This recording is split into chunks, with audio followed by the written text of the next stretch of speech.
Oui, parce que la croissance impressionnante des déchets hospitaliers s'élève maintenant à 100 000 tonnes supplémentaires en 6 mois en Italie. Alban, bonjour. Comment est-ce qu'on gère le problème sur place ? Mais c'est vrai que c'est un vrai problème parce que, imaginez, d'abord, c'est quoi ces déchets hospitaliers? Ce sont principalement, vous savez, les vêtements qu'utilisent les médecins, les infirmiers. Alors, ce sont des blouses qui ne sont utilisées qu'une seule fois, des charlottes qu'on met sur la tête, des surchaussures. Bref, tous ces vêtements plastiques qui sont immédiatement jetés après utilisation. Au total, 100 000 tonnes. Sont-ils dangereux? Comment on les retraite? Je vous propose l'enquête qui a été réalisée en Italie par Manuel Chiarello et Anne Donadini. Hôpital Gemelli de Rome, département de thérapie intensive. Dans ce service, tous les équipements du personnel, les masques, les gants, les blouses, sont à usage unique et sont jetés après utilisation. Dans ce seul hôpital, cela représente en moyenne 270 cartons par jour. Ils sont pris en charge par une entreprise devenue leader européen du retraitement. 1200 personnes y travaillent et les règles sont draconiennes.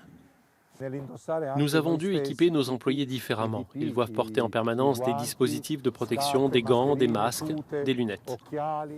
3 à 4 tonnes de déchets sont ainsi ramassés en Italie toutes les heures. Ils sont dirigés vers les 7 usines de retraitement. La plus importante se trouve dans la banlieue de Gênes. Depuis le début de la crise Covid, l'entreprise a obtenu l'autorisation de travailler 24 heures sur 24, 7 jours sur 7. L'automatisation est totale, à tel point que les salles de broyage et de stérilisation ne sont pas accessibles. C'est donc à travers les écrans de contrôle que l'on assiste à la décomposition des déchets. Une fois découpés et stérilisés, les déchets présentent cet aspect final. Des sacs qui sont prêts à être incinérés et qui sont totalement inertes sur le plan biologique. Le plastique exposé au Covid n'est pas recyclé, même si théoriquement il ne présente plus de risque. Les études sur la transmission du virus sur les surfaces ne sont pas encore assez documentées. Ces petits sacs sont donc vendus à des centrales thermiques pour devenir du combustible. Des tests réalisés aux abords de l'usine n'ont montré aucune trace du virus du Covid. Mais il n'y a pas eu, Alban, un scandale à propos de ces déchets dans le sud du pays ? Ah si, vous êtes très bien informé.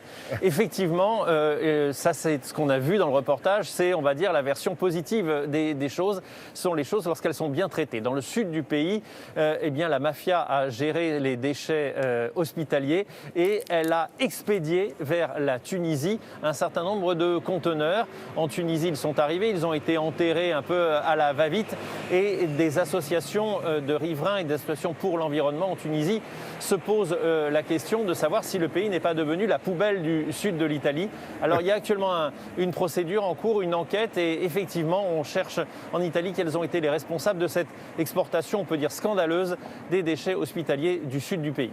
Et puis Laurent, si on a 30 secondes, est-ce que je peux vous dire pourquoi je suis à Florence? Ben oui, on est étonnés. C'est pas Alors indiscret voilà, de vous le demander. je suis à Florence parce que avec Florence Crimon, nous allons faire un reportage parce qu'aujourd'hui, à Florence, ouvre la Galerie des Offices. Vous savez, c'est l'équivalent du musée du Louvre italien. Voilà, les Italiens veulent prendre le risque d'ouvrir un certain nombre de lieux de culture dans les villes où, on va dire, la situation épidémiologique n'est pas trop mauvaise.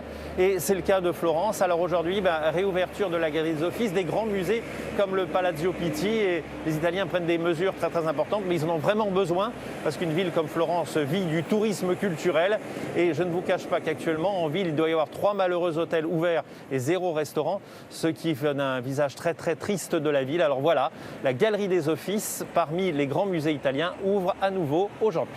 Tenez-nous au courant, ça peut